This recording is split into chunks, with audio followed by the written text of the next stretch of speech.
Okay, what I will do is give you some, as I said, refreshment recap of the knowledge, organization of the muscle, innovation, how force is generated, and then I will talk about the neuromuscular system in particular, and also these different mouse groups that we have discussed, that also Dan has started to discuss and you have signed up for. Okay, as you know, and as you probably also remember from human physiology, muscle is quite a high percentage of our body weight. It's about between 40 and 50% of our body weight consists of muscles. Muscles, as we understand, these individual groups which allow to contract, for example, a limb, they consist of different cell types and have different subcompartments. The skeletal muscle as an organ is surrounded by an epimysium, as you can see here. It contains a lot of blood vessels and nerves, of course, and then it is subdivided into so-called muscle fascicles, bundles of cells that are surrounded by a perimysium, which is again extracellular matrix. And then finally, the contractile unit are individual muscle fibers, which are surrounded by a so-called endomysium, which is this extracellular matrix that Dan was referring to, that is important also for the stability of the muscle cells during contraction. What I would like to emphasize now in this first part, and this is going to be important for this RNA fish experiment, is that, and I already said that also in the human physiology lecture, that muscle is not a homogeneous tissue, but it consists of the contractile units, the muscle fibers, but it also contains many other cells. For example, here you see a cross section through a muscle. I mean, this is a cross section which is H&E stained here. This darker dots here are individual nuclei, and you see these here are muscle. This is a muscle fiber with the nuclei in the periphery. But for example, here you see also nuclei that are between individual muscle fibers. These are so-called interstitial cells. And within the muscle fiber itself, you also have some other cells like muscle stem cells, here MUSC abbreviated. And you also see here, for example, fibroblasts that are in the interstitium, while some of the nuclei are, of course, belonging to the muscle fibers. But it's important to note that more than 50% of the more than 50% of the nuclei are not really belonging to muscle fibers, but they belong to non-muscle fiber cells, including muscle stem cells, but also stroma cells, which are in the interstitium. This, as I said, will be important in the RNA fish experiment. Now, people have started to look at this heterogeneity, and very recent technologies, as you may have heard of, like single cell RNA sequencing, allows you to determine the population of cells in a particular tissue. And here you see from a paper published last year where people have isolated single cells from muscle and have found that they can identify, based on their signature of the transcriptome, they can identify different cell populations. For example, here they've found a group of cells that has a signature of muscle stem cells. These are those cells here. But they have also found cells that have a signature of fibroblastic adipogenic type of cells, which are these cells here, and so on and so forth. Also macrophages, neutrophils, endothelial cells, which belong, for example, to the blood vessels, but also cells that are important for the formation of a tendon, which is the connection of the muscle to the bone. And you see here they find about 10 different mononucleated cell types in skeletal muscle. I mean, this is the one thing what you actually miss with all of this, that you miss with all of these cell nuclear a single cell RNA-seq. You're gonna miss all of the myofibers, because myofibers during this isolation procedure here are lost because these are multinucleated cells, and I will show you some ways to circumvent this then later. The other issue of the heterogeneity of muscle is, of course, that you will also look at this in one of the experiments, that muscle fibers can be of different subtype. We have discussed in human physiology that you have slow twitch and fast twitch muscle fibers, and that slow twitch muscle fibers are often highly oxidative, endurant, they don't fatigue, they respond differently to the contraction, to the action potential in a slow matter. They often generate less force, and they also express a particular myosin isoform, this myosin heavy chain 1. That's why they are defined as type 1 fibers. There are also fast twitch fibers, which also express another myosin heavy chain, such as the type 2A and the type 2X.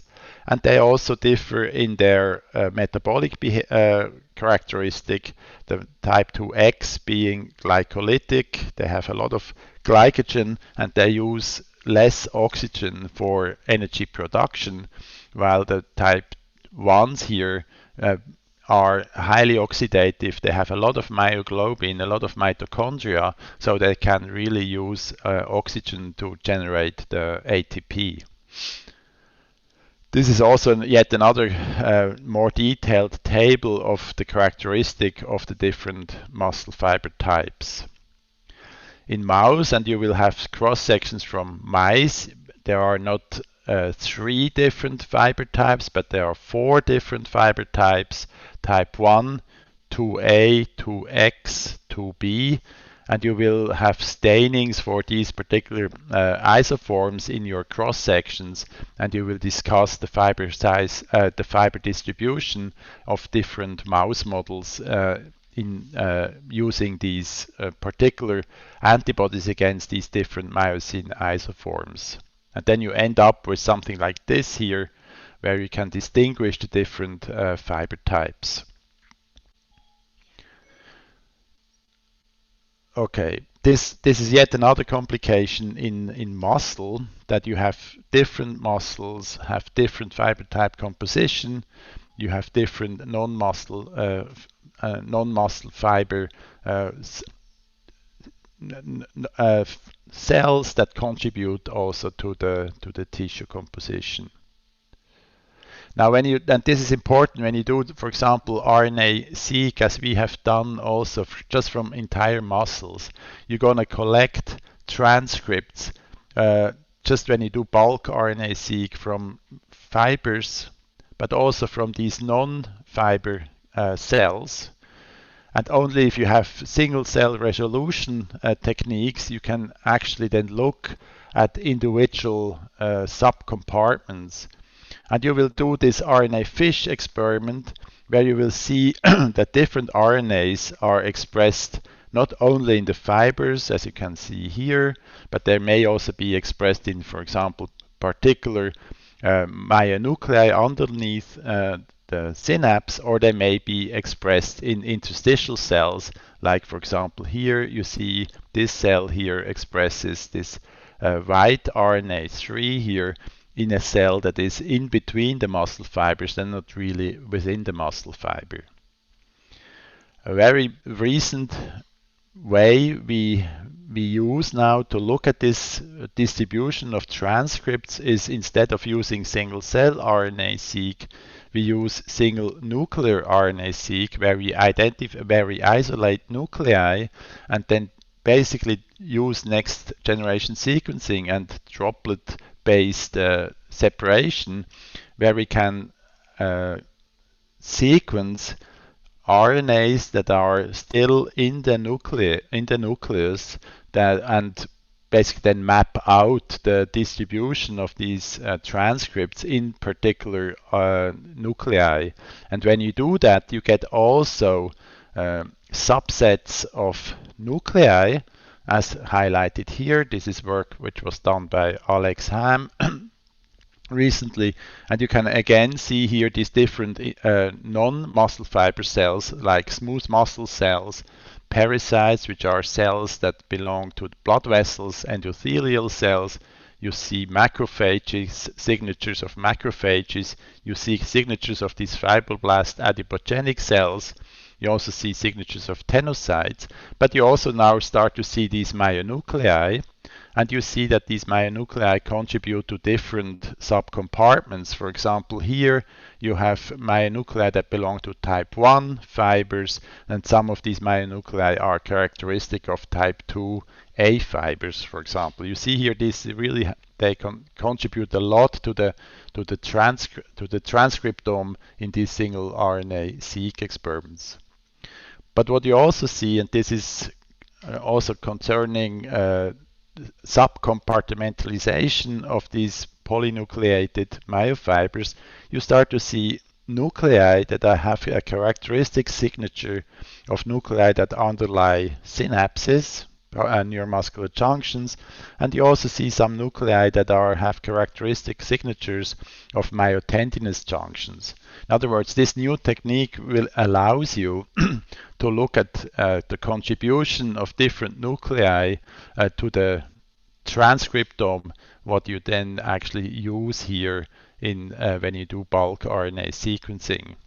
And it's also important, and you will see that also in the context of RNA fish, that it's quite surprising that some of the proteins that are localized, for example, at the neuromuscular junction, that they are actually contributed not necessarily by the muscle fiber, but they are contributed, for example, by fibroblasts or by particular other cells that are not really part of the muscle fiber. And these subcompartments become important because at the neuromuscular junction, which, as I already have shown to you in the human physiology context, the neuromuscular junction is really composed of has only a very small proportion of the fibers are neuromuscular junctions. About 0.1% of the total surface is neuromuscular junction. And as I explained to you also there, that this is really destined to transmit the action potential that arrives here presynaptically and generate then yet another action potential postsynaptically in the fiber. And for this synapse is highly specialized. It has a very high concentration of acetylcholine receptors, which are the neurotransmitter receptors, has a very high concentration of voltage-gated sodium channels as to activate the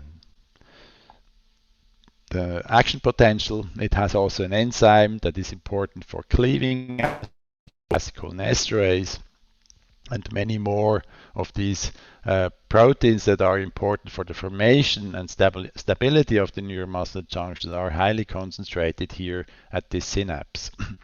But what I would like to emphasize that they also have, as I said here, these neuromuscular junction subsynaptic or fundamental myonuclei that really are specialized in their transcriptional profile.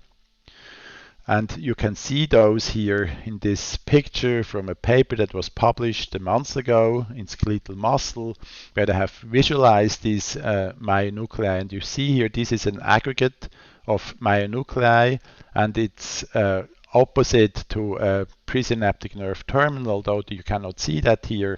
And these subsynaptic myonuclei, they aggregate underneath the synapse and then produce proteins or synthesize proteins that are then incorporated into the postsynaptic membrane, such as, for example, the acetylcholine receptor or acetylcholinesterase and others. And with the single nuclear RNA-seq, you can identify these subsynaptic or fundamental myonuclei. Well, this would not be possible with any other technique. And you can study how these nuclei or how transcription changes when you have some, for example, in a sarcopenic muscle, in an aged muscle, whether their transcripts here change, and this might be the reason why these neuromuscular junctions are not stable at the high age. Okay, these are the molecules that are important for the maintenance of the neuromuscular junction and their formation. And here, these are the subsynaptic myonuclei that express these particular proteins here as well. This is quite a busy slide, but I just, in this third lecture, I will discuss some of these molecules. I will discuss one protein which is important for the formation, which is derived from the nerve. The protein is called agrin. A version of this is also used in this therapeutic approach for this muscular dystrophy. I will discuss a receptor tyrosine kinase called muscle-specific kinase or MuSK. I will discuss its co-receptor LRP4 and one of its adapter proteins that are important for the stability of the synapse, which is called DOC7. It associates with MuSK. I will discuss also rhabsin, which is a protein, also an adapter for the acetylcholine receptor, the acetylcholine receptor itself, and also the acetylcholinesterase, which, as I said, is the enzyme that cleaves acetylcholine and removes it from the synaptic cleft, which is important to then stop neuromuscular transmission. And finally, I will also discuss, and we will discuss that now then also briefly, is a protein called dystroglycan, which is important for the binding of laminins to the plasma membrane and also at the synapse. It seems to be important. Now, again, just to remind you how neurotransmission is important and these neuromuscular junctions are important, is again a schematic of the synapse. Here would be a presynaptic nerve terminal that contains vesicle with the neurotransmitter acetylcholine. Here, this is the synaptic cleft. Here are these infolds that are important for neurotransmission to generate an action potential. And here are the postsynaptic acetylcholine receptors, which are here in green.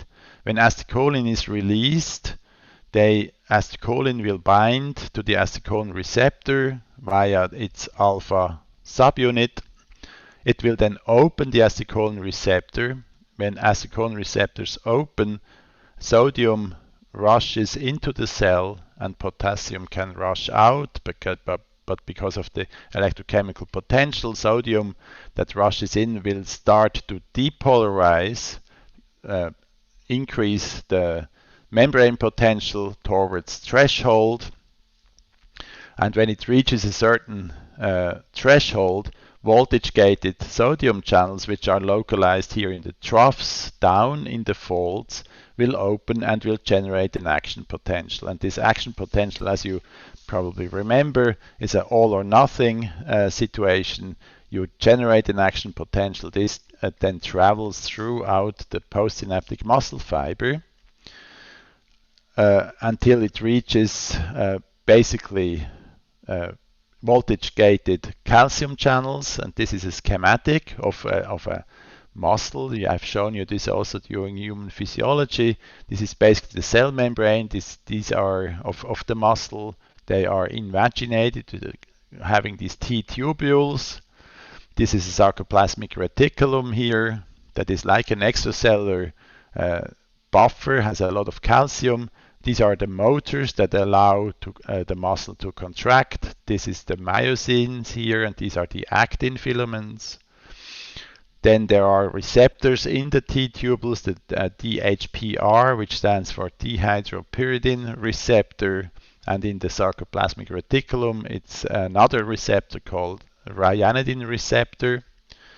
And as I said, sarcoplasmic reticulum has a lot of calcium, and there are also calcium pumps that are localized in the sarcoplasmic reticulum. Now, when an action potential is generated, this action potential then travels along the sarcolemma, invades these T-tubules here, This action potential is then depolarizing the membrane. It leads to the opening of this calcium, the dihydropyridine receptor, which couples to the ryanodine receptors. This leads to the opening of those receptors. Calcium can rush out into the cytoplasm. Calcium then binds to troponin and triggers this cross-bridge cycle here of myosin and actin, so that the myosin heads are contracted and the muscle contracts slightly via the actin filament. After such a twitch is generated, calcium is then pumped back via these calcium pumps. These are calcium ATPases. They pump calcium back into the sarcoplasmic reticulum. The muscle again relaxes. And this process is called excitation-contraction coupling, and this translates action potential into a contraction. Very simple. And you can imagine if anything in this excitation-contraction coupling it goes wrong, you will also have some disease. This is just a summary of this again. I mean, there is this action potential that is generated, then the voltage-gated calcium channel, the dihydropyridine receptor opens, and then this opens the ryanodine receptor, the contraction and removal of calcium. The calcium concentration in the sarcoplasmic reticulum is the same as outside of a cell, which is about 1 to 2 millimolar, and intracellularly, the calcium in the cytosol at the resting state is about 0.1 nanomolar, which is about 10 to the minus 7 molar. In other words, you have really a huge concentration difference between calcium in the sarcoplasmic reticulum and in the cytosol, and this is the reason why this triggering really causes this difference in the contraction. Now, slow and fast twitch muscles differ in their response to calcium, their release to calcium, and how fast they pump calcium back into the sarcoplasmic reticulum. That's why they're slow versus fast contracting fibers. The other thing that is important for the understanding of muscle function is the concept of motor units. As you know, each muscle fiber is innervated by a single motor neuron. However, one motor neuron can innervate several muscle fibers. And you can have motor neurons that innervate only few fibers, or motor neurons that innervate many fibers. The motor neuron property also, to most of the extent, drives the contraction property of the muscle fiber. When you change, for example, a fast motor neuron innervates now a slow motor neuron, then if a fast motor neuron innervates a slow fiber, with time the slow fiber will become a fast fiber because the motor neuron can dictate the fiber property onto the muscle. But as I said, there are different sizes of motor neurons. There are small and big sizes, and depending on the recruitment of the motor neuron, you can generate lots or few force. When you have a small motor neuron, you generate only little force. With a big motor unit, you generate much higher forces, and this can hugely differ between, what is written here, 10 innervated fibers to several thousands of fibers. And this, as I said, depends on how much force you generate. This is a visualization of such a motor unit. I mean, what you see here, this is a whole mount preparation, similar to what you will have here. This is basically the entire muscle. And here one single motor neuron was labeled with green color. This is the axon of this particular motor neuron. Here are in red, these are the acetylcholine receptors, which are these synapses. And you see here now that the muscle has many, acetylcholine receptor clusters and many neuromuscular junctions. And you see that this particular motor neuron here innervates some of those postsynaptic structures. And in other words, when this is the visualization of a single motor unit, when this motor neuron is active, all the fibers that it innervates will be contracted, and it will generate a particular force because all of these fibers are contracted. But you also see that the majority of the neuromuscular junctions here are not innervated by this particular motor neuron. If you were to have a second color, you would have other neuromuscular junctions that would be innervated by this a second motor neuron. If this second motor neuron would be labeled, for example, in blue dye, this second neuron would innervate another subset of neuromuscular junctions. But this is just a visualization of such a single unit done by genetically labeling motor neurons, single motor neurons.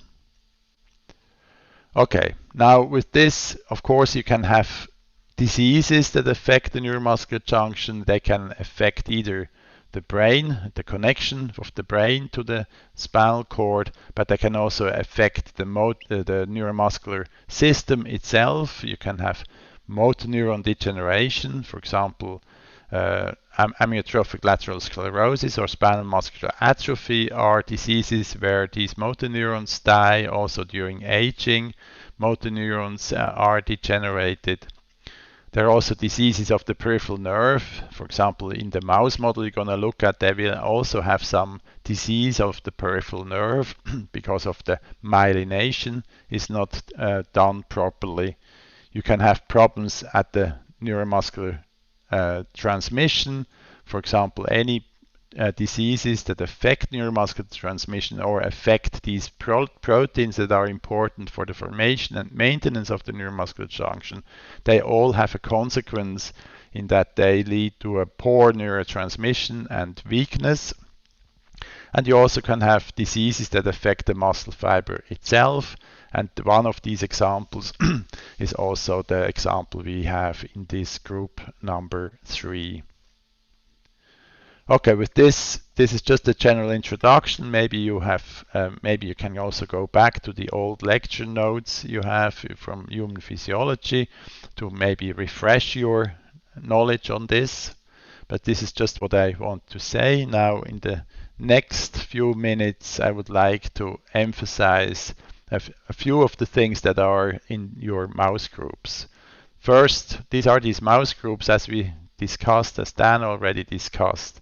I would like to start now with the treatment of muscular dystrophies in the first place. I just want to emphasize that there are many different muscular dystrophies that affect muscles differently. This is not entirely known why these diseases affect different muscles, but one of the reasons could also be that these, as I mentioned, that these muscles consist of different muscle fiber types and they are more or less affected by this.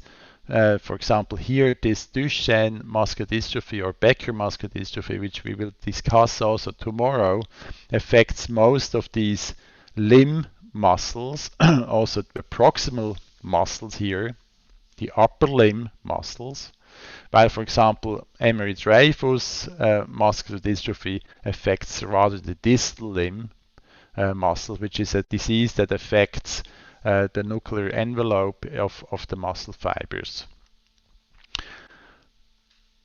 You see here there, and also some like this facioscapulohumeral muscular dystrophy, which affects the face muscle, which are, for example, not at all affected in this particular muscular dystrophy.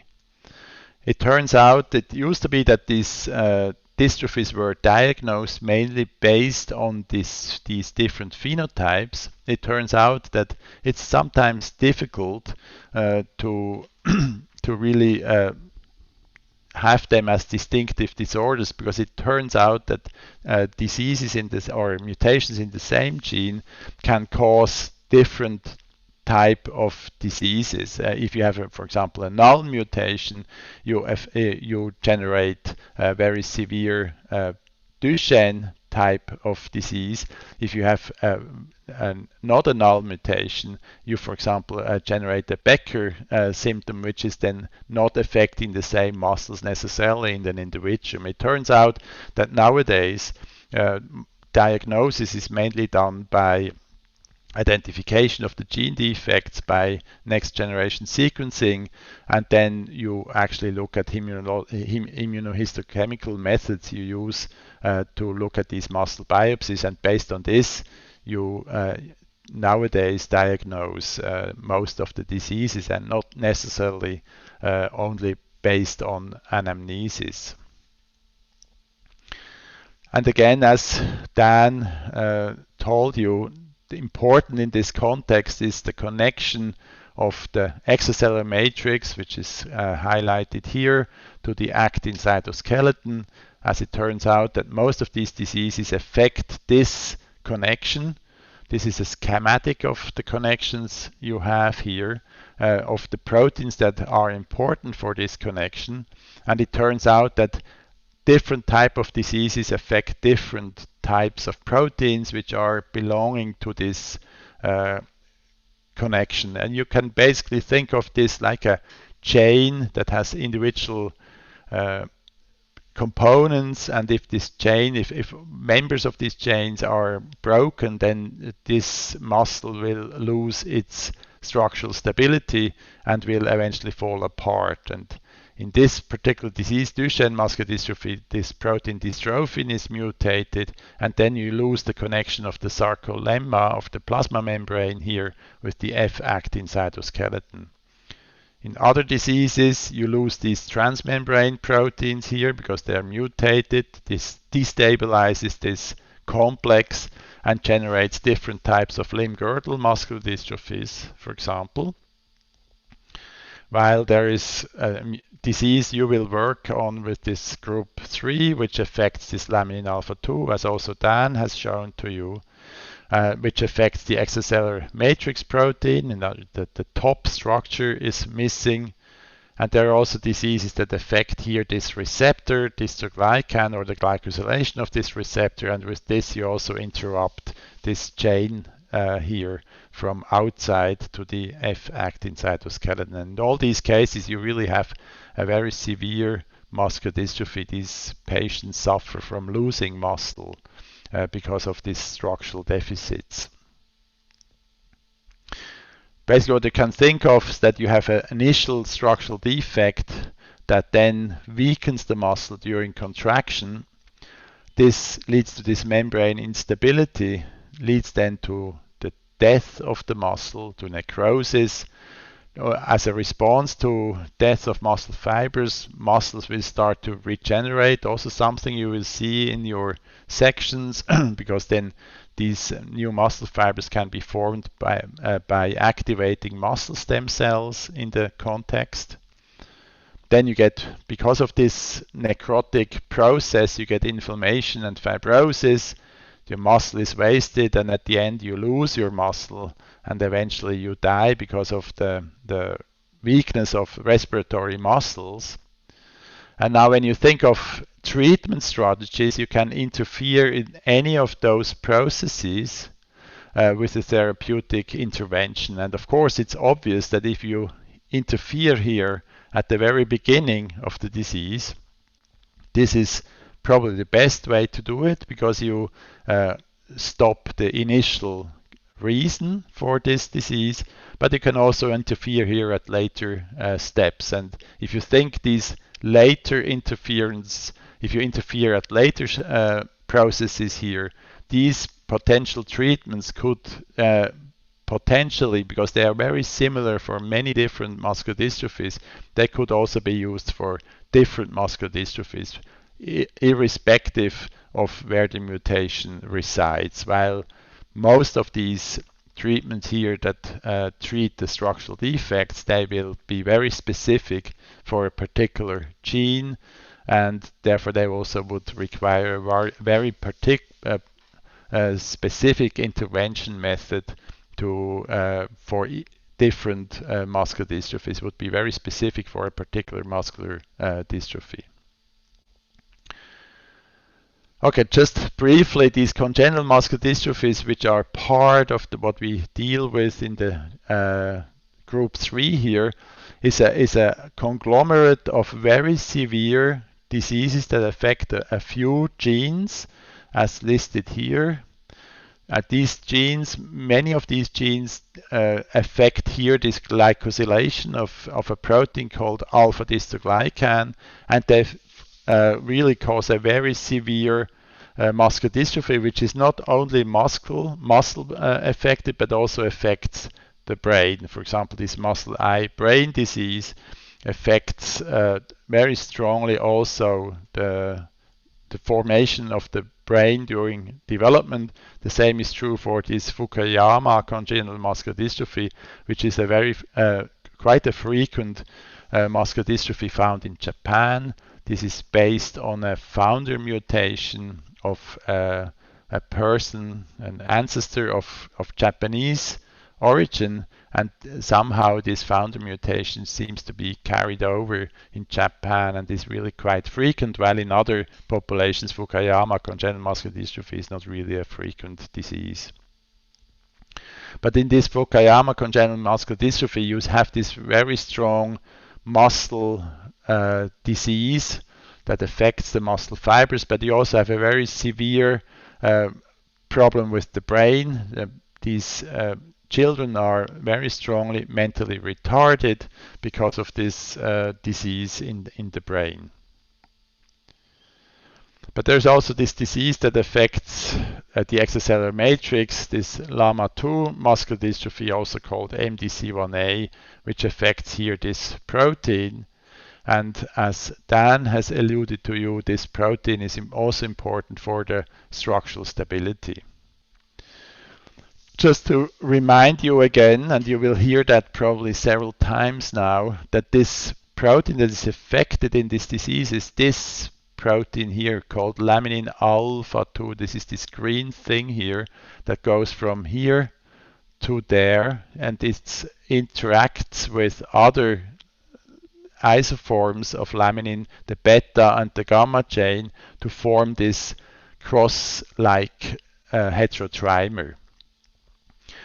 This alpha, there are 5 different genes that encode different laminin alpha chains, alpha 1, alpha 2, alpha 4, alpha 5, and these alpha 3 chains with different splice versions.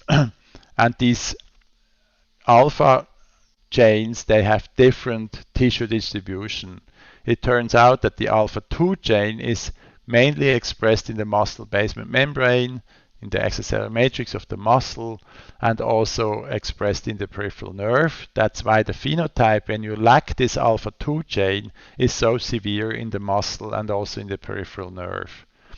The alpha 2 chain assembles with beta and gamma chains, also depending on the tissue. But in sum, what you basically should learn here is that the different alpha genes can assemble with beta and gamma chains, and in total they form quite a big family of laminins that are different in their expression in the tissue, and also different in their function to some extent. In the paper you will read, you will see that the alpha 1 chain, which is here symbolized, is very similar to the alpha 2 chain, because it has been found when you upregulate now alpha 1 in the context of the disease where alpha 2 is missing, that the upregulation or the increase in alpha 1 can restore many of the functions which otherwise would be carried by the alpha 2 chain. And this is the trick these people use that have published this paper you will discuss during this week. Okay. This, as I said, is a severe disease. It affects, this is a girl that is affected, although it's probably not affected by the very severe form of the disease. It has also a milder forms of the disease. You see here that this girl has, although it looks quite normal, but it has most of the tissue is replaced by fat tissue. It has a hard time to hold the head against gravity when you pull on the arms. It has also these characteristic contractures here, this stiffening of the limb because of the lack of mobilization. This also is very similar to what the mouse model is. The mouse model you're going to look at is a DYW mouse, which is also very severely affected, has a much shorter lifespan than the wild type animals. And as I said, you will see that when you interfere with certain of this disease, you can actually restore much of the function of the muscle in these animals.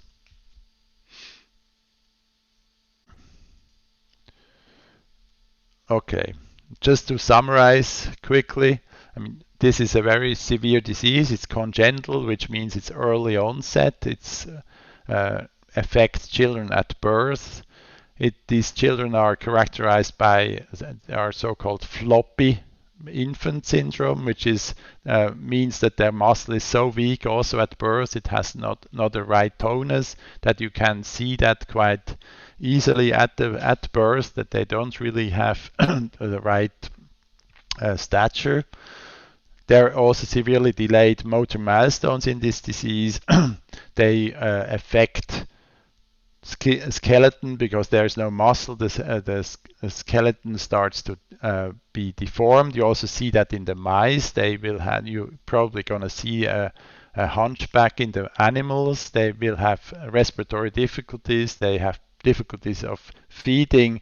They often end up with infections. That's, by the way, also the reason why these neuromuscular patients, they're very high at risk also in this COVID infection. When they get this coronavirus, they will have a hard time to survive because they have already problems to cough and they have already problems in their airways without any infection. And they often come down with pneumonia because they have a hard time to cough out any infectious particles they inhale.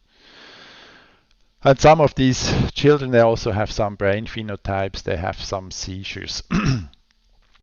But in summary, these patients, they often die as teenagers or also young adults, and I think this is what we try to now with our treatment. We eventually will aim to also treat some of these patients, and you will hear about that in some detail then later. Now the next group I would briefly like to discuss is this group 2, which affects plasticity of skeletal muscle and proteostasis. And I'm sure you are well aware that muscle is an organ that can really change in its size. When you go to the gym and you overload your muscle will become hypertrophic. If you unload your muscle, for example, if you break your leg, your muscle becomes atrophic. When you go running all the time, you will change the fiber type composition. You will these endurant oxidative fiber types. And examples of this, prominent examples is Arnold Schwarzenegger for this, of course. Rötlin is another example, and here unloading can also, in the bad case, cause that you are immobilized. For example, if you sever your spinal cord, you lose any innervation of your muscle, and the muscle becomes very fast, becomes very atrophic, and you cannot use it anymore. In terms of mechanism, this overload-induced hypertrophy is an increase in protein synthesis. This unuse or non-use induced atrophy is an increase in protein degradation. As Dan said, for example, proteasomal degradation and autophagy are two pathways that are involved in this protein degradation pathway. And for example, if you want to change fiber type composition. One of the key proteins in this context is that you increase mitochondrial biogenesis, and one of the transcriptional co-activators that is involved in this is called PGC1 alpha. The lab of Christoph Hantin is working on this factor in some detail and tests to understand its function in the context of exercise. Okay, the muscle sizing is something you will study, and this is the pathway also Dan was alluding to you. This is the mTOR, the mammalian target of rapamycin complex 1 pathway, which is connected together with the PI3 kinase pathway, AKT, to then drive protein synthesis, while here the protein degradation pathway is closely connected also to the AKT pathway. Well, I just show you some results that indicate that when you activate this PI3 kinase pathway and AKT, that you can really also induce muscle hypertrophy. This is basically when you overexpress transgenically insulin-like growth factor, one of these growth factors. With this insulin-like growth factor or growth factors, you activate the entire pathway. And when you do that transgenically, these are transgenic mice that overexpress here this IGF-1. You can clearly see that the hind limbs increase in size compared to the control. The same happens when you activate AKT, which is this thing here. When you activate AKT, you also get an increase in muscle size. This is a system where you can, by adding doxycycline, activate AKT, and here is just the muscle weight of one particular muscle.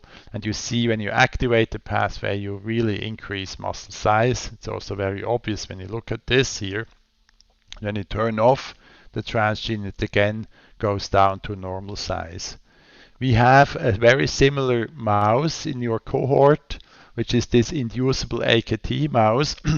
Instead of activating it with doxycycline, we activate it with tamoxifen. And with this, we make the muscle, it becomes green, and the muscle, as you will see, will become much, much bigger when you activate this pathway. And since this Hulk is also a muscular person in this movie, the mouse can actually also called, it was also called by the person who has generated those mice, Hulk. The other models you're going to look at are models where we inactivate here this pathway, the mTOR complex 1 pathway, by inactivating one of its important components, which is called Raptor. When you do this, you apparently what you do is you gonna and we did that, by the way, just in skeletal muscle. When you do that, what you expect to do is to lower protein synthesis. And you expect, because protein synthesis is important for muscle hypertrophy, you expect that you would also lower muscle size. And this is indeed what we get. The body weight of these muscles, of these mice, is lower than controls. These mice, they also develop a hunchback with time, as you can see here, which is a sign of muscle weakness. And they eventually die at the age of about 4 to 6 months. In other words, they also, because of having a difficulty in breathing, they eventually die then at this age.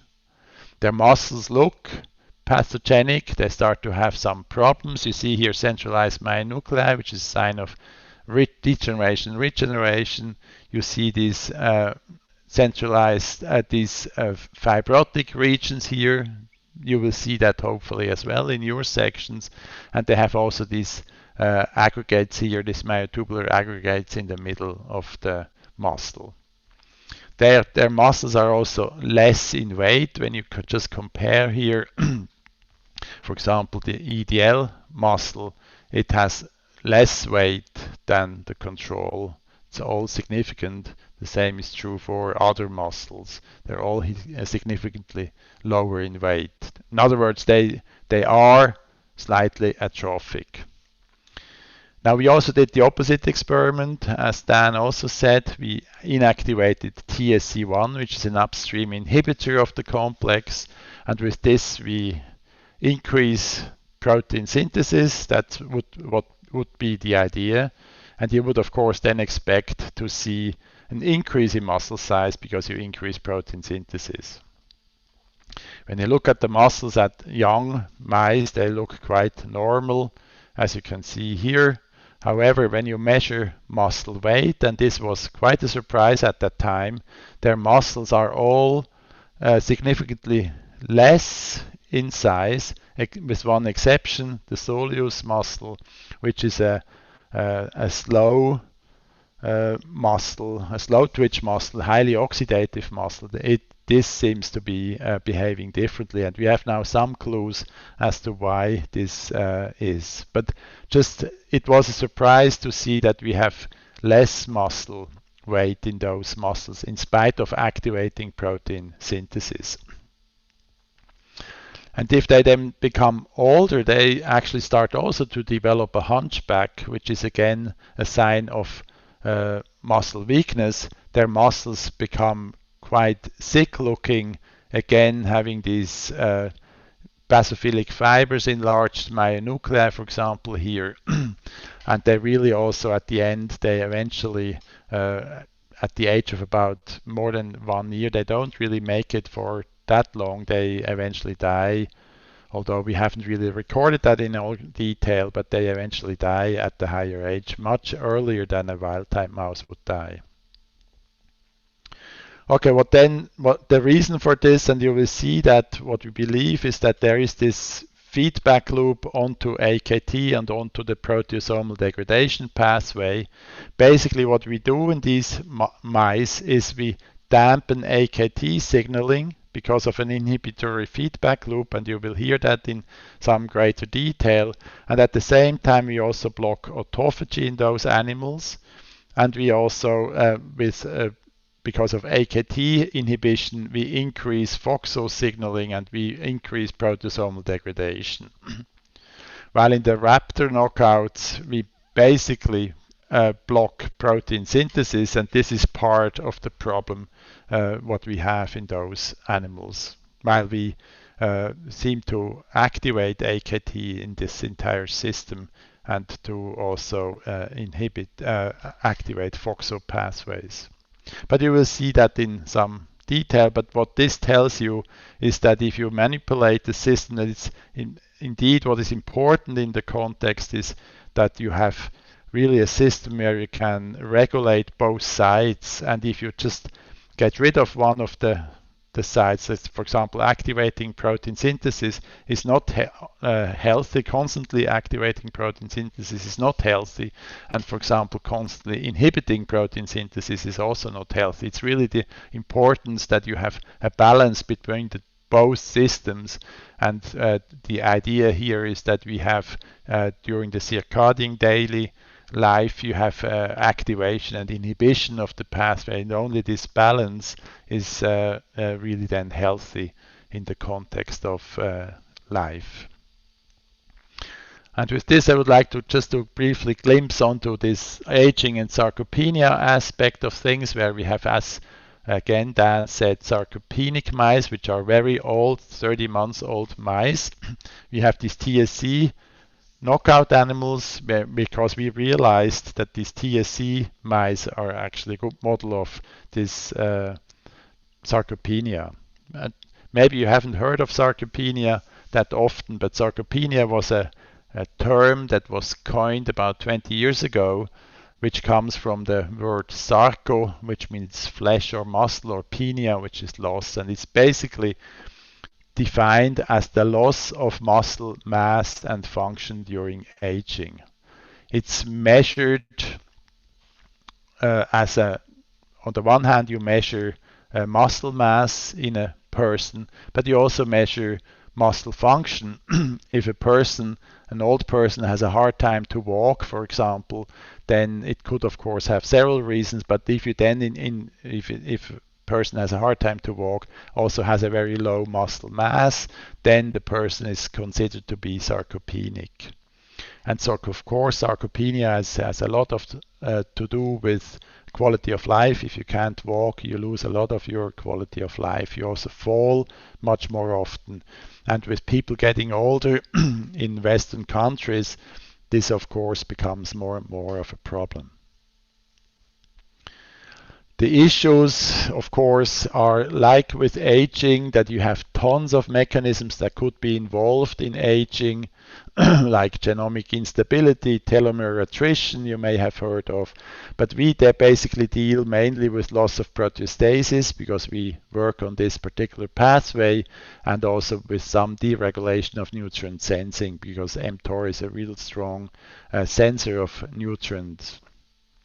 But what basically is important in this context is that whenever you define a pathway that is important for aging, it has to fulfill three criteria. On the one hand, it needs to be changed with age. On the other hand, when you attenuate the pathway, you lower the pathway, you should slow aging. And when you exacerbate the pathway, you should accelerate aging. And mTOR complex 1 fulfills all of those criteria, as it is changed with age, which is quite to the surprise. This is basically what we show here. When you, in a 30-month-old mouse, one of the downstream targets of mTOR complex 1 is actually increased, which is quite surprising, because one could think that mTOR1 is important for muscle hypertrophy, and in age you lose muscle mass, and the question is why then mTOR1 is activated is still a bit open. But this has also been seen by others in humans, that they see that they get a significant increase of some of these pathways, of the mTOR pathway, when you measure biopsies of old women and men. Sarcopenia has many different changes. It involves many different changes, and one of the prominent changes is actually occurring at the neuromuscular junctions. It has changes on the presynaptic side and also in the postsynaptic side. One of the important things you're going to look at, and very obvious things you're going to look at, is fragmentation of acetylcholine receptor clustering. And you will also see some signs of denervation in those old mice, and you also will see some signs of axonal sprouting. But it's still a bit difficult to see whether these responses are really all malignant. I mean, they accelerate the loss of muscle mass, or whether they are actually a way of the biology which tries to compensate for the loss of muscle mass. This is still a bit difficult in terms of mechanism to distinguish between the two things. That's why some of these changes could be also benign, or they as a aim to compensate for some of the problems caused by aging. And you will see that in your mouse models as well. Now, one thing I would like to emphasize, and this will be one of the things you also will look at in your pictures, that as I said, these TSC knockout animals, that they seem to be a model of precautious or early aging when you now compare the neuromuscular junctions of an aged control here compared to the 10-month-old control. You start that these neuromuscular junctions start to be denervated, and the very similar phenotypes can be observed in the 12-month-old TSC knockout animals, where also the presynaptic nerve terminal starts to pull away. You also have some bulbs, which are signs of axonal sprouting, and also some loss of postsynaptic acetylcholine receptor clusters. And interestingly, when you treat animals, either old animals with rapamycin, which is an inhibitor of mTOR complex 1, you can restore the synapses, they become more young-like again. And the same is also true for these TSC knockout animals. When you inhibit this, with rapamycin, you can also see that there's some amelioration of these neuromuscular junctions. These are pictures very similar to the ones you will see also in your experimental setup. Okay, with this I'm through, just with this introduction. I hope it was a quick refresher of what you have heard also in human physiology. Are there questions?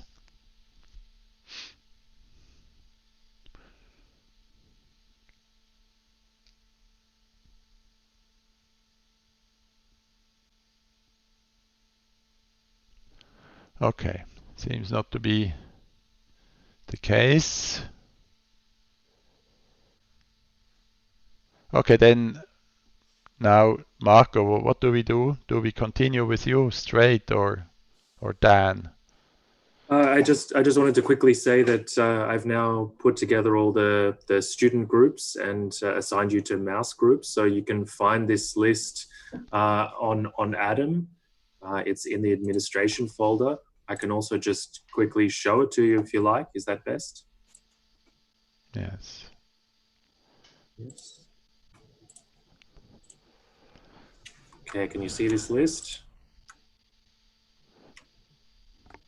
So I wasn't always able to give everyone their first choice, but if you can just make sure that at least I've got the other partner that you chose correctly there. If there's any issues, let me know, or enjoy working with someone different.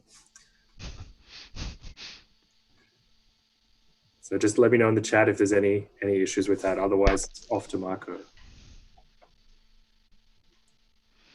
Everyone good? They found themselves? Okay, great. Like I said, again, this is in Adam. Okay, great. So I will continue. So hi again. Let's share my screen.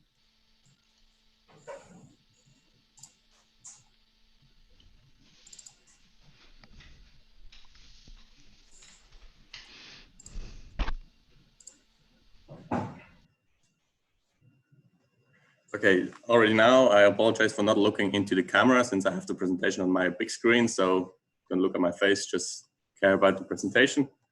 So I will give you a short introduction into the Omero software or the Omero web application, which stands for the Open Microscopy Environment Project.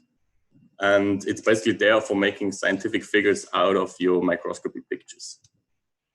So the initial idea or problem to solve was, as we all know, if you produce a lot of pictures, a lot of data over a lot of time, they will accumulate, they will mess up. And Omero should help you to reorganize the stuff, to keep it simple, to keep it safe, and also that all peoples can work with it, and just that it is stored in a scientific way, and it also can be reproducible and easily managed. So Omero has a lot of functions. You will not use all of them. You will just use mainly the making a figure function, but there are also other functions I just quickly want to mention. You can share access to it, so you can have accesses from everywhere. So you can, as now it's quite nice to have access from home, but also if you are on holidays, want to just quickly check a picture, you can have access from all around the world. You don't have to be on your local computer. You can also process very easily your picture. So if you want to change intensities, if you want to switch a color from red to green, this is doable quite easy. You can also share pictures. If you want to share your pictures with your colleagues, you just have to send a link and they can watch the images. You don't have to send big files of microscopy images. And you can also do some limited analysis of these pictures. So if you want to get more information about Omero here at the Biocentrum, I guess it's the best if you contact the Image Core facility. And there's also a link where you can find some more information about Omero here at the Biocenter. Just for some more general information about the Open Microscopy project itself, I added a link here for the homepage of Omero. And for you, this is the most important link. Here you will find the Biocentrum login, which I will come to later. So usually when you go to the microscope, you take your pictures. For here, example of a cross-section of a muscle from a mouse. And you do this for a wild-type mouse, as for example here, and you do it for a modified mouse, as for example here. So if you just have these two images, it doesn't look really nice. It's also not clear what is what. And Omero, and that's also the function you will use of Omero, is here to do something like this, getting a nice figure out of some crowded images.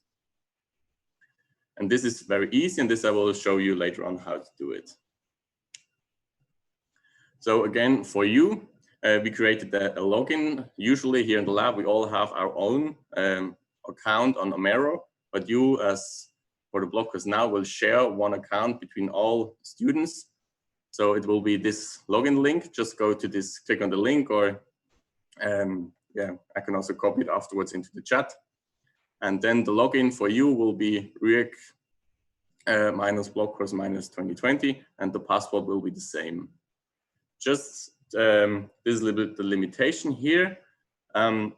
You need a VPN connection to the BIOS center. So I don't know if all of you already have this Cisco AnyConnect client. If not, please follow. I will also copy this link into the chat afterwards. So follow this link to download the Cisco AnyConnect and then connect to with this vpn.mobile.unibus.ch to the BIOS center network. And then later, if you just click on connect, later on this window will appear, and you just have to enter your Unibus login and password. And if this connection stays, you can click on the link, and then the link is also working, and then just log in with the account details here. Okay, so I will now give you a short demonstration how you can work with Omero. I will also record this, and it will be, if it works, it will be uploaded later on Adam. So if something is not clear, you can also rewatch or just send me an email if something is not working or unclear. Okay, are there any questions so far? Otherwise, I will start with the demonstration.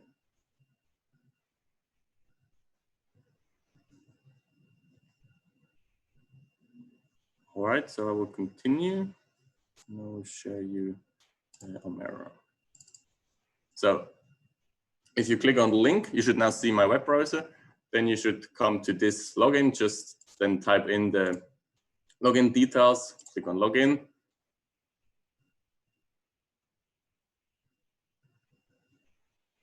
And then you will come to this main page. Here on the main page, you're in the, just on the main page, and on the left-hand side, you will see here you can find all the pictures. They are organized as you know it from the folder from Windows or Mac. So it's labeled by staining and as well by the mouse group. So the aging group, the DYW group, as well as the mTOR group. If you click on one of these folders, you will find the different stainings. For example, in the immunostaining folder of aging, you will find the acetylcholine receptor staining of aging mice, the fiber type staining, as well as the phosphorus-6 staining. If you click on this, for example, now for the phosphorus-6 staining, you will find all the images corresponding to this mouse group. If you click on one image, you will find the image details on the right-hand side. For example, here, this is the most important stuff here, the name of the image. So this will be from the aging group, the denervated mouse, the S6 staining. And if you click through these images, you will realize you have two stainings or two cross sections per mouse and per staining.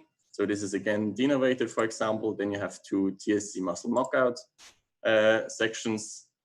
Then you have the wild type ones, as well as a young mouse. So this is the old one, this is the young ones. If you now want to look a little bit more deeper into one image, you can just double click on one image and it will open a new tab. Take some time since the pictures are quite big.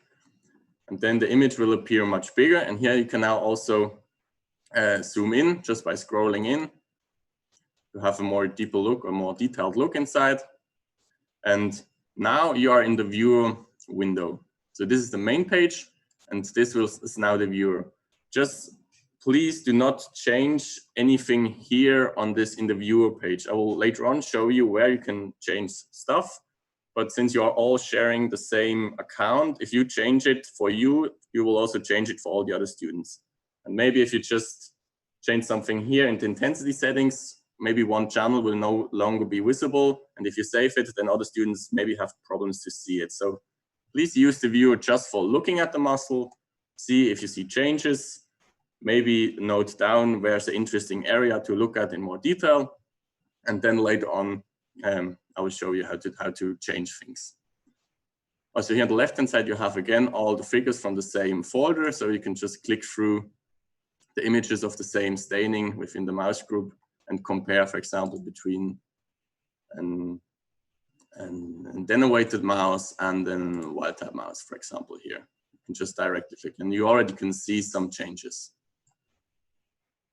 Also here on the right side, this you can do. You can turn on and turn off channels. For example, if I want to get rid of the red channel, I just click here on red and then the red disappears. I can also do the same for the green channel. Then I'll only see the nuclei which are colored in the API. Then you can also do the same, for example, for GFP. So you only see the extracellular matrix of the muscle. And if you want to go to the red channel, you can do the same. So this is now the specific phospho-S6 staining in red. So this is the viewer function. I will close that again. And now we'll come to the making a figure function. And for this, you have on top here on the main page, you have the figure button. And if you click on the figure button, it will open a new tab. And now you have to select create a new file. If you have already done your file and you want to modify it, just click on open file. Then you can select from an already existing file. But for you, you will have to create a new one. And now you are here in the making a figure window. Maybe that's just something which is maybe useful. If now you are in the portrait view, if you want to change this to maybe landscape, which is maybe more easy to work on, it's just go here on file, paper setup. Then you can change from vertical to horizontal, and then you have it landscape. So now we want to add images to this. So for this, you have to go back to the main page. Maybe let's do it now for immunostaining of the mTOR group, again with the S6. And now maybe want to compare the wild type. Here we have a wild type one with this is a TSC knockout. So we want to compare these, you want to have these two sections on one image or one figure. And for this, you need this image ID on top of here. So this number is the important number. You have to copy this number. So you can use the common shortcut. So Control-C, Control-V, Control-All, this Control-A, this all works in here, Control-Z. And then here you have to go to add image. Then paste this number, click on add image, and then the image will appear here. Here you can just, like an image in Word or wherever, you can make it smaller, that you can see the whole section. So now we want to do the same for the TSC. Let's take this one. Again, we copy the number, add image, paste it in, add the image, make it a little bit shorter, smaller. All right, so now we have two images in this figure window. And here again, you have the different channels, so you can turn them on, turn them off. And now within here, you can change everything. It's just for you. You don't change it for the other students. So for example, if you want to have it like this, they next to each other, you can here again, so you can also select both by just pressing Shift. You can select both and then turn on red and turn off red in both channels, same for green. Also, if you think now, if you just look at the green one, if you think the screen is still it's not yet bright enough, you can shorten here the intensities, maybe just to 1000, and then the green becomes stronger. If you're not happy with it, just press Ctrl+C and it will go back. So here, this is the preview function. Here you can also zoom in if you want to zoom in into both images. You can zoom in. You can also rotate it here if you want to have it in the same orientation. Maybe one section is shifted, so it's rotated. So you can rotate it here. Then you can rotate it. Again, if you're not happy with it, just press Ctrl+C. You can also go to the info. So here you're in the preview. You can go to the info channel. And here you can maybe want to have the pictures the same size. So you can again select both images.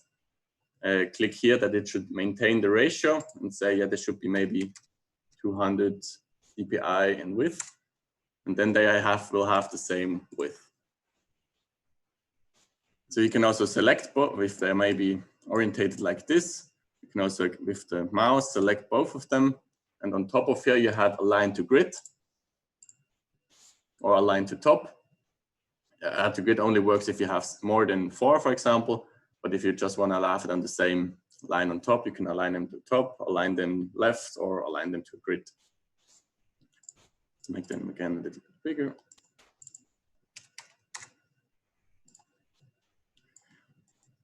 Okay, so this is a little bit you can play around with how you want to see it. And now for you, maybe important is for your report, you would like to highlight something. Turn it on and the red one. So you maybe want to highlight an area in here where you have here, for example, the TSC, a lot of phosphorus 6, while in the wild type it's not present.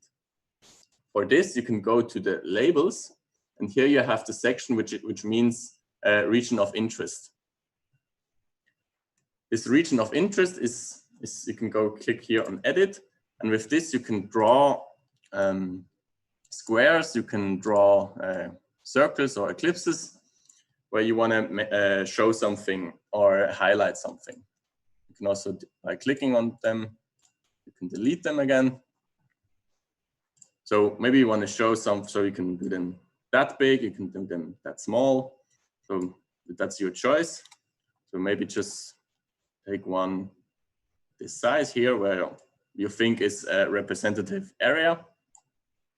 Maybe let's take this here. Then you can press OK. And now if it takes you back, you have here now the same square.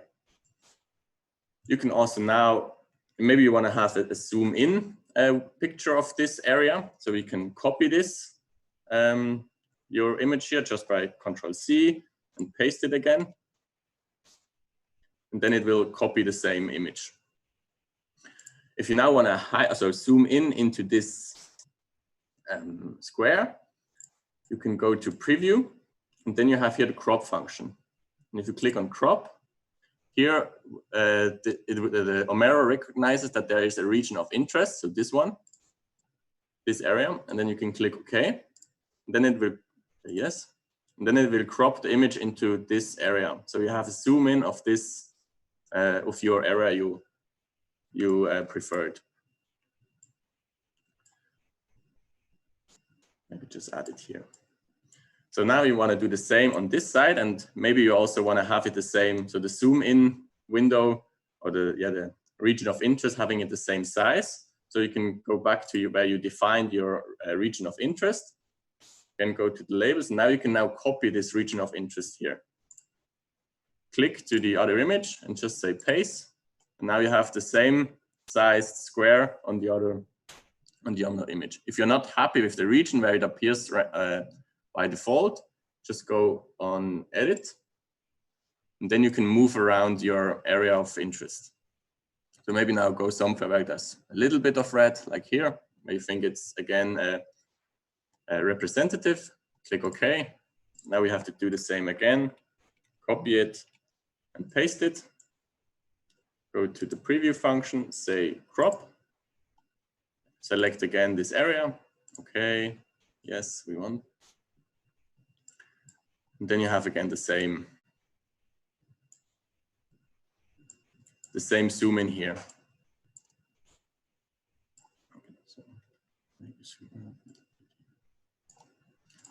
Okay, so these are now maybe the two images we would like, or you want to have for your report. So they are not the same size at the moment. So again, go here to the info window, maintain the ratio, and say, let's do 300. So now they are the same size. Take this to the side. Maybe you want to also separate. So this is now a merge image. So you have the green and the red channel in the same picture. Maybe you want to have this separate. So you can again select both of them, copy it and paste it. And now you should just select these two. Go to the preview function again and now say, okay, I don't want to see the green one. And in this two, I don't want to see the red one. Okay, so far so good. So now we have the green ones here, the red ones here. But so far we don't know what's on this picture. So we need to label it somehow. So we can first, for example, make them to a grid. Now we have that, so they are nicely aligned now. Now go to the labels function again.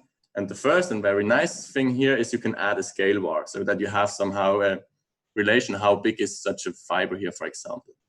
So you can just say, show the scale bar. And since we added now 2 micrometers, it's not really visible. So maybe do something more, maybe 100.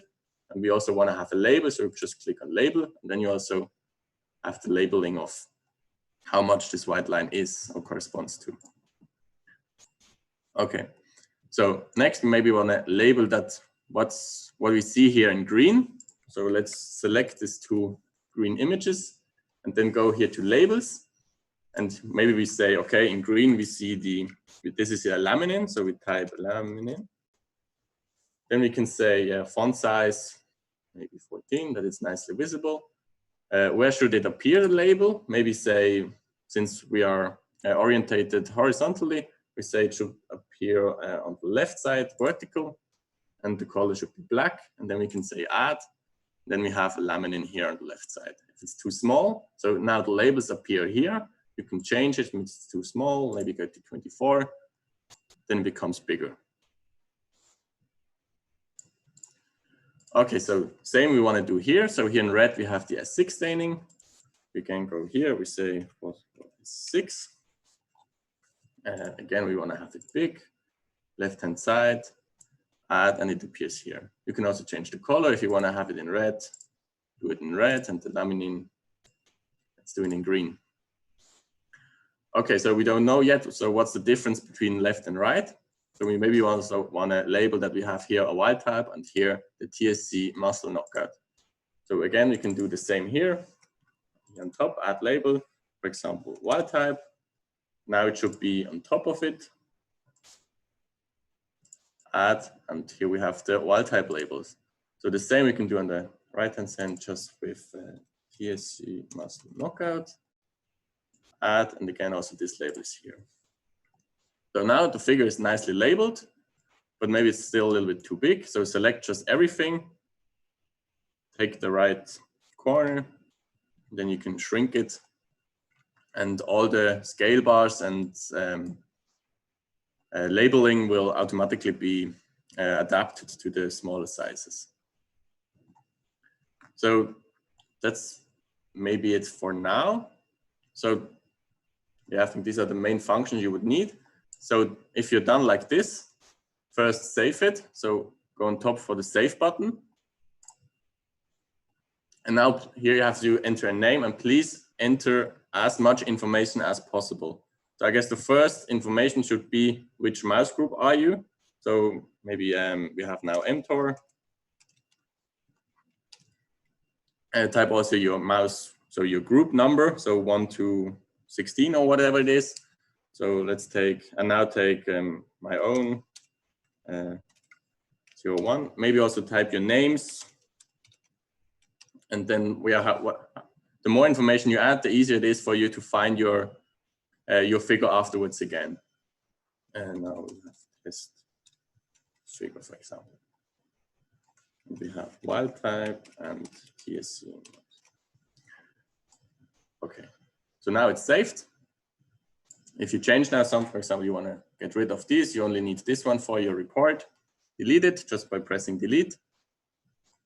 You can again click save. If you then need, in the end, you need it for your report, you can either you do just taking a snapshot of it, but there's also the function to export it. So you go to the top right corner where it's mentioned export PDF. And it will take some time until it generates the PDF, and then there will be appearing another button, which means download, exactly now, download figure. Then you can download your PDF. And then you have the PDF with them, where you can copy it from into Word or with whatever software you're working for writing the report. Okay, so you're done with it. Maybe one day later you think, I have to change something. Then again, just go to the main page, select figure,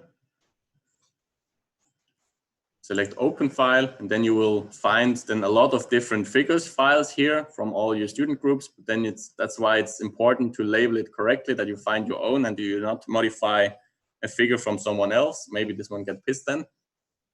So just take your ones and then you can continue working on it, change things, and again export and save it to your local PC.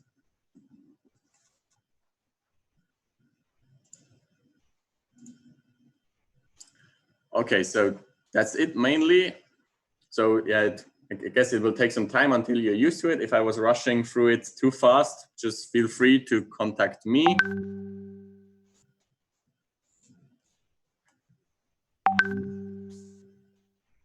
Yeah.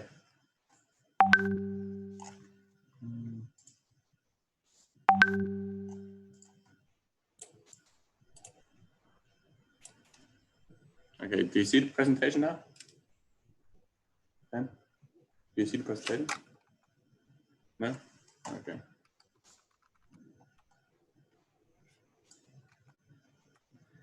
Okay, so I think it's now time already to start the experiments. We're a little bit behind schedule now. So we're supposed to start at 11. We're about 11:30 behind. We can either eat slightly into lunch, have a short lunch, or we can go longer at the end of the day. If there's any preferences, let me know in the chat quickly or respond, and we'll decide on that now. Any preferences for a shorter lunch break or an earlier finish? Okay, so how about we start now, and then we should finish at 1. Let's come back at 1:30 and continue on in the normal schedule, and then you can finish at the normal time. So just a half-hour lunch break. So if you go to the list of Zoom links on Adam, you can already find your mouse group and the link to that mouse group. So if you can already start to sign into there, your tutors will be waiting for you, and you can get started. And have a good block course, everyone.